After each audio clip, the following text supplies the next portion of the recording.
हर चीज़ के ऊपर ही तनकीद करें। बाद औक़ात वो एंगलिंग कर सकते हैं स्टोरी की, यानी ऐसा नहीं है कि सारी स्टोरी झूठी है। जब कभी बीबीसी से इख्तलाफ भी हुआ तो एंगलिंग के ऊपर हो जाता है, स्टोरी झूठी या हकायक गलत, वो ऐसा नहीं करते, वरना आप केस करके उनके ऊपर मुकदमा जीत लें। अब बीबीसी से जनाब माफ़ी मंगवाई जाए, मंगवाओ माफ़ी, बल्कि बीबीसी को चाहिए कि वो माफ़ी ना सिर्फ मांगे बल्कि 9 मई की मजम्मत भी करे, और साथ में बीबीसी पाकिस्तान हमेशा जिंदाबाद का नारा भी लगाए और पाक फ़ौज के साथ अपनी हमायत की यकीन दहानी भी करवाए, तब बीबीसी का गुनाह माफ़ होगा।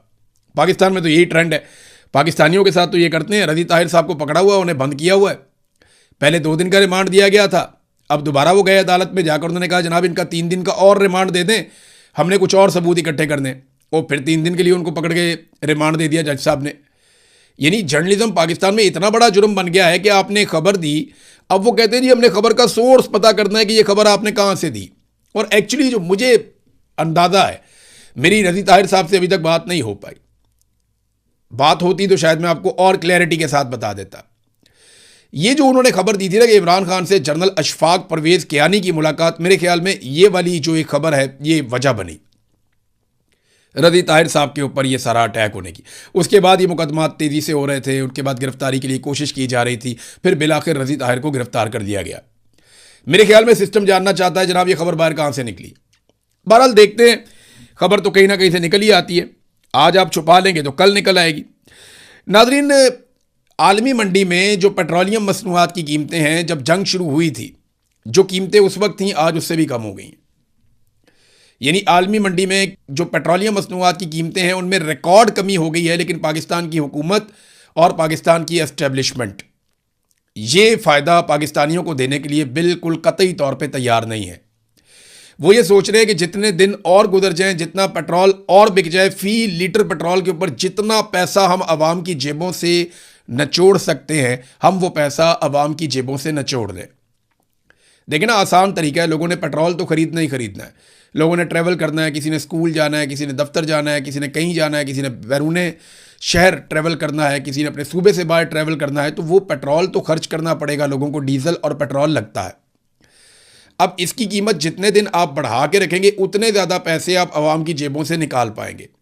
तो ये तो एक एक दिन की भी कोशिश करते हैं कि जितना आवाम को नचोड़ सकें ये नचोड़ लें। बहरहाल इस वक्त आलमी मंडी में तेल टके टोकरी हो गया और पाकिस्तान के अंदर ये कीमत कम करने को तैयार नहीं है। पूरी दुनिया के अंदर आवाम को रिलीफ मिल जाता है फौरी तौर पे, लेकिन पाकिस्तान में रिलीफ नहीं मिल रहा। और याद रखिएगा, पाकिस्तान में तेल की कीमतों में इजाफा और कमी ये वो नेचुरल फैक्टर नहीं है कि आलमी मंडी में कीमत बढ़ रही है तो आलमी मंडी में कीमत कम हो रही है, वो नेचुरल फैक्टर नहीं है। ये फैक्टर मैं आपको बताता हूँ, ये लेवीज़ हैं, इजाफी टैक्सेस हैं। ये जो इजाफी लेवी लगाई गई है पाकिस्तान के पेट्रोलियम मसनूआत के ऊपर, ये वो आपकी जेब के ऊपर बोझ आ रहा है।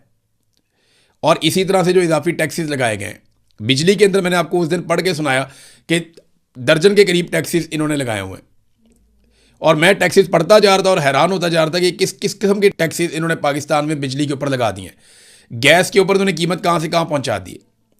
पहले तो 1 यूनिट की कीमत 4 गुना कर दी, फिर एक नया उसूल लागू कर दिया कि आप इस्तेमाल करेंगे 1 यूनिट और आप 4 यूनिट के पैसे देंगे। यानी मिसाल के तौर पे पहले 1 रुपये का जो यूनिट था वो अब 4 रुपये का है। 1 रुपये वाला यूनिट 4 रुपये का हो गया, और अगर आप 4 रुपये की बिजली इस्तेमाल करेंगे तो आपको जो बिल देना पड़ेगा वो 16 रुपये है। अंदाज़ा करें आप, 1 रुपये वाली बिजली आज आपको 16 रुपये की मिलती है। ये इन्होंने डबल वारदात आपके साथ की है पाकिस्तानियों के साथ। बहरहाल नाज़रीन, आज़ाद कश्मीर की सूरत हाल जूं की तू है। वहाँ के लोग बार बार कहते हैं जी मुज़ाकरात करें, बातचीत करें, मसले का कोई हल निकालें, लेकिन हल निकालने में कोई संजीदा नहीं है। बल्कि मिलिट्री एस्टेब्लिशमेंट ने अपने टाउट्स के ज़रिए से ये खबर बाकायदा पहुँचा दी है कि कुछ भी हो जाए अब वो पीछे नहीं हटेंगे और वो कुचल देंगे इस तहरीक को मुकम्मल तौर पे। देखिए, मुझे अभी भी खदशा है कि मिलिट्री एस्टेब्लिशमेंट की असेसमेंट एक मरतबा फिर गलत है। इमरान खान के बारे में इनकी असेसमेंट गलत थी, बुशरा बीबी के बारे में इनकी असेसमेंट गलत थी, पाकिस्तान तहरीक इंसाफ के बारे में इनकी असेसमेंट बिल्कुल ही गलत थी। इन्हें लगा मारेंगे कुटेंगे लोग अपना रवैया बदल देंगे, मारेंगे कुटेंगे तो लोग अपनी सोच बदल देंगे और हम बड़े आराम से चीज़ों को कंट्रोल कर लेंगे। तो वो तो इनसे हुआ नहीं। इमरान खान के बारे में इनकी असेसमेंट थी 2-4 दिन में टूट जाएगा। इमरान खान 3 साल से जेल में पड़ा है, बदतरीन तशद्दुद करके देख लिया, ज़हनी टॉर्चर करके देख लिया, बहुत बुरे हालात में इमरान खान को रख के देख लिया, टके का फ़ायदा नहीं हुआ। आसिम मुनीर साहब अपनी ताकत के ज़ोर से, अपनी बंदूक के ज़ोर से, पूरी फोर्स को इस्तेमाल करने के बावजूद जो लोग नहीं टूटते थे उनको नहीं तोड़ पाए। ख़ास तौर पे जो ख़वातीन हैं उन्होंने रेजिलियंस की एक मिसाल कायम की है पाकिस्तान में, हमने इससे पहले कभी नहीं देखा।